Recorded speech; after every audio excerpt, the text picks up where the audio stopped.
और बड़ी खबर आपको बता रहा हूं, क्या राहुल गांधी सोनिया गांधी जेल जाने वाले हैं? ये सवाल इसलिए खड़ा हो रहा है क्योंकि नेशनल हेराल्ड केस में ईडी ने चार्जशीट दाखिल कर दी, जिसमें सोनिया गांधी और राहुल गांधी समेत 7 कांग्रेसी नेताओं के नाम है दर्ज। ईडी ने आरोपी बनाया तो पूरे देश में कांग्रेस पार्टी के कार्यकर्ता सड़कों पर आ गए, सरकार और ईडी के खिलाफ जमकर प्रदर्शन किया। लेकिन आप सोचिए दर्शकों, आपको याद है ये आपसे जुड़े हुए मुद्दे को लेकर कब सड़कों पर आए? नहीं आए। जब इनके नेता की बात आती है तो सड़कों पर आ जाते हैं। देखिए जरा। जो कांग्रेस नेता कार्यकर्ता जनता के मुद्दे पर नदारद रहते हैं, वही नेता कार्यकर्ता आज सड़कों पर आ गए, जमकर नारेबाजी की, हुड़दंग किया और सरकार को घेरा। वजह थी राहुल गांधी और सोनिया गांधी का नेशनल हेराल्ड केस में ईडी की फाइल की गई चार्जशीट में नाम होना। अब चार्जशीट में आरोपी बनाए गए सोनिया राहुल पर गिरफ्तारी की तलवार लटक रही है। पूरी कांग्रेस हेराल्ड केस को लेकर सड़कों पर आ गई, वक्फ को लेकर सरकार पर हमलावर है, लेकिन बंगाल में हिंदुओं पर हो रहे अत्याचार को लेकर मुंह पर ताला लगाए बैठी है। हिंदुओं पर हो रही हिंसा को लेकर बोल नहीं फूट रहे, लेकिन जब अपने नेताओं पर आई बात तो बुजुर्ग से बुजुर्ग और युवा से युवा नेता सड़कों पर आ गए। एक जगह नहीं बल्कि पूरे देश से हूबहू एक जैसी तस्वीर सामने आई। बिहार की राजधानी पटना में ईडी ऑफिस के बाहर कांग्रेस कार्यकर्ताओं ने बोर्ड पर काला रंग पोत दिया। हालात बिगड़ते देख पुलिस ने मोर्चा संभाला। देहरादून में प्रदर्शन के दौरान कांग्रेस कार्यकर्ताओं और पुलिस के बीच झड़प देखने को मिली तो कार्यकर्ता बैरिकेडिंग तोड़ते हुए दिखाई दिए। मध्य प्रदेश की राजधानी भोपाल में हाथों में पिंजरा लिए कांग्रेस सड़कों पर आ गई। ईडी और सरकार के खिलाफ प्रदर्शन में बड़ी संख्या में कांग्रेस कार्यकर्ता शामिल हुए। नेशनल हेराल्ड केस में 25 अप्रैल को सुनवाई होनी है, लेकिन उससे पहले ही कांग्रेस प्रदर्शन कर रही है। कांग्रेस अध्यक्ष मल्लिकार्जुन खड़गे तो दावा कर रहे हैं कि बीजेपी जानबूझकर ये सब करा रही है। केस में कुछ नहीं है, ये बीजेपी कानून छोड़ के काम कर रही है। ये इसके लिए हम डट के मुकाबला करेंगे और जो चीज गलत है उसको हम गलत साबित करके रहेंगे। नेशन वाइड हमारा प्रोटेस्ट रहेगा। लोगों की यही बताना चाहते हैं, हम अननेसेसरीली ये सता रहे हैं। नेशनल हेराल्ड केस को लेकर आज कांग्रेस पार्टी देश भर में तथाकथित प्रदर्शन कर रही है। कोई कंपनी जो कि 90 करोड़ की देनदारी में बिक गई, जिसके पास हजारों करोड़ की प्रॉपर्टी थी, दावा किया जाता है कि ये स्वतंत्रता संग्राम सेनानियों के कंट्रीब्यूशन से और उनकी स्मृति में प्रारंभ किया गया देश के प्रथम प्रधानमंत्री पंडित जवाहरलाल नेहरू जी के द्वारा, और कांग्रेस के दौरे हुकूमत में बंद हो गया। तो सवाल उठता है कि क्या कांग्रेस अपने 50 साल के शासनकाल में अपनी विरासत को बचा नहीं पाई?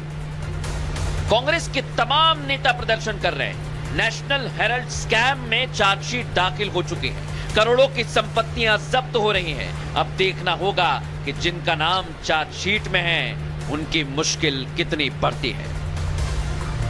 सवाल बना हुआ है, राहुल गांधी, सोनिया गांधी, बाकी कांग्रेस नेता जेल जाएंगे। इधर कांग्रेस देश भर में ईडी और सरकार के खिलाफ सड़कों पर आ गई। इस मुद्दे को लेकर दूसरी पार्टियों का भी उसे साथ मिल रहा है, लेकिन कांग्रेस के नेताओं को भोपाल के उस सबूत को देख लेना चाहिए जो पिछले 30 सालों से अपने लिए न्याय मांग रहा है। क्या है वो सबूत और कौन है वो शख्स जिसने भोपाल में हुए बड़े घोटाले की पोल खोल दी है और कांग्रेस की नींद उड़ा दी है, वो भी आपको दिखाता हूं। नेशनल हेराल्ड केस की फाइल खुली तो पूरा विपक्ष एकजुटता दिखाने की कोशिश में लग गया। यूपी में चुनाव में 2 लड़कों की जोड़ी बनी थी, वो इस मुद्दे पर एक ही गाड़ी पर सवार दिख रहे हैं। कांग्रेस ने ईडी बनाई थी और आज ईडी की वजह से ही उन्हें भी परेशानी का सामना करना पड़ा। ईडी की जरूरत क्या है? ईडी जैसे विभाग को समाप्त कर देना चाहिए।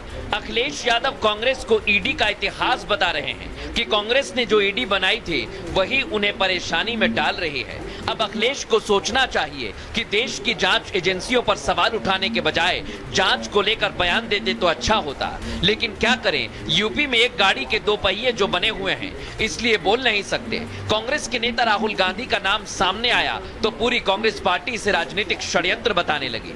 भारतीय जनता पार्टी आने वाले बिहार के चुनाव से, गुजरात में कांग्रेस पार्टी की सक्रियता से, आने वाले असम के चुनाव की संभावित हार को देख करके और विपक्ष की सक्रियता को देख करके भारतीय जनता पार्टी चाहती है कि विपक्ष को पूरी तरह से कुचल दिया जाए। इसका मतलब भ्रष्टाचार कोई करता रहे और भ्रष्टाचार में कोई कार्रवाई अगर कोई एजेंसी करे तो उस एजेंसी को बंद करने की अखिलेश यादव मांग कर रहे हैं। तो अखिलेश यादव ईडी से परेशानी की बात नहीं कर रहे हैं, ये भ्रष्टाचार पे आगे जारी रहने की मुहर लगा रहे हैं। जो कांग्रेस इसे राजनीतिक षड्यंत्र बता रही है, शायद वो कांग्रेस भोपाल में 80 के दशक में हुए भ्रष्टाचार को भूल चुके हैं।